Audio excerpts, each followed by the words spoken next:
सियासत में कई रोज से नया लफ्ज़ मुतारिफ हुआ है। अब वज़ीर मेहनत सिंध सईद गनी ने भी इस लफ्ज़ की तशरीह की है। पीपल्स पार्टी के रहनुमा ने गोगा और गोगियों से मुतालिक भी दिलचस्प गुफ्तगू की। कराची में प्रेस कॉन्फ्रेंस के दौरान उन्होंने इमरान खान को मुल्क के लिए सिक्योरिटी थ्रेट भी करार दे दिया है।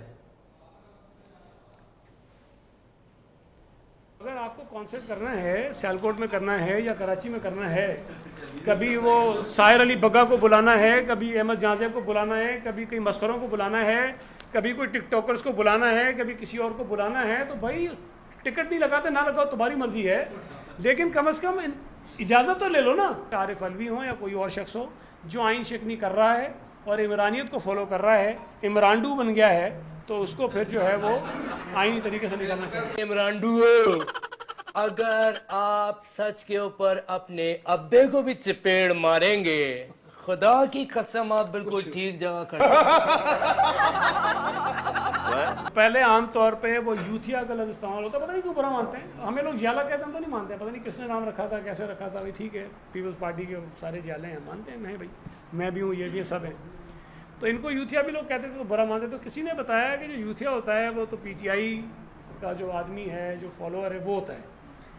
लेकिन इमरानडू वो है जो इमरान के हर झूठ और मकर को भी सच मानता है और आंखें बंद करके फॉलो करता है।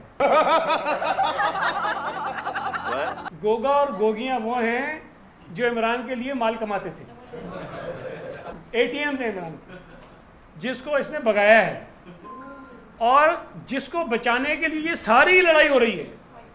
मैं पहले भी कह रहा था, फिर कह रहा हूं, ये जितनी लड़ाई है, जो जजों के खिलाफ बकवास हो रही है, जो फौज के खिलाफ बकवास हो रही है, जो मीडिया के खिलाफ बकवास हो रही है, अगर ये आज सब कह दें कि गोगियां और गोगों के गुनाह माफ, तो सब अच्छे हो जाएंगे। ये बताइएगा कि ज़रदारी साहब ने खट्टे लाइन वाले को वजाहत भी देना पड़ी।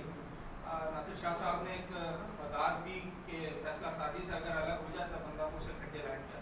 देखें, आम तौर पर ये टर्मिनोलॉजी जो इस्तेमाल करते हैं, ये होता यही है कि जब किसी शख्स की अहमियत आपकी नज़र में कम हो जाए और आप उसको कहीं और साइड पे लगा दें, कोई काम करें, इसलिए ये लफ्ज़ इस्तेमाल करते हैं हम। एक सवाल आया और वो जो पूरी प्रेस कॉन्फ्रेंस का मफहूम था, मकसद था, वो किसी और तरफ था। एक ये सवाल आ गया, एक फिल्म बदी उनका एक जुमला मुंह से निकल गया।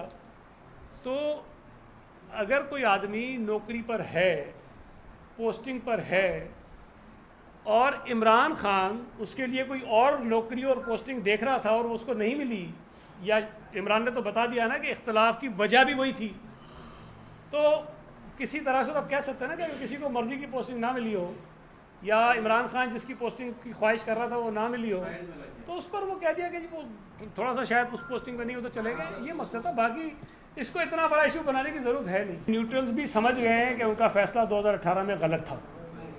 वो समझ गए हैं कि उन्होंने एक ऐसे आदमी को इस मुल्क के ऊपर लाकर बिठा दिया जिसने इस मुल्क की जड़ों को खोखला कर दिया, और इस वक्त वो इस मुल्क के लिए सबसे बड़ा ख़तरा बना हुआ है। शेख रशीद ने अगर ये कहा है कि इस महीने में सारी चीज़ें सेटल हो जाएंगी, वो ठीक कह रहा है, इसलिए कि इमरान खान आहिस्ता आहिस्ता पॉलिटिकली फारिग हो रहा है।